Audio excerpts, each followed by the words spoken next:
Она ведь будет жить? Робко спросила женщина у ветеринара. Будет, но не больше нескольких часов. Вынес свой вердикт врач. Услышав эти слова, собака с трудом подняла голову и посмотрела на людей.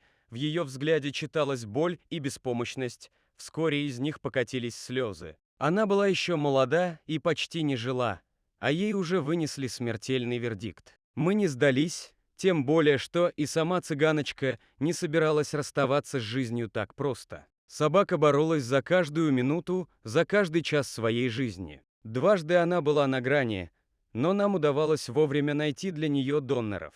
Ветеринары прилагали все усилия, но никак не могли установить диагноз, а значит, лечили симптомы, а не саму болезнь, которая никак не получалось идентифицировать. Пару раз я собиралась везти цыганочку в клинику в столице, но она была слишком слаба и нестабильна, ветеринары опасались, что дорога будет для нее фатальной. Когда цыганочка стала настолько стабильной, чтобы выдержать дорогу, мы все же смогли отвезти ее в Москву. К этому моменту она все еще очень мало еда, и ей не хватало сил, чтобы встать на лапы. В московской клинике собаку приняли с распростертыми объятиями, сразу же был созван консилиум, понять, что стало причиной болезни, удалось не сразу, но в конце концов диагноз был установлен. Цыганочка отлично вела себя в клинике, со временем она начала доверять Оле, куратору, которая навещает ее и других наших подопечных, которые лечатся в Москве. Девочка привязалась и к сотрудникам клиники.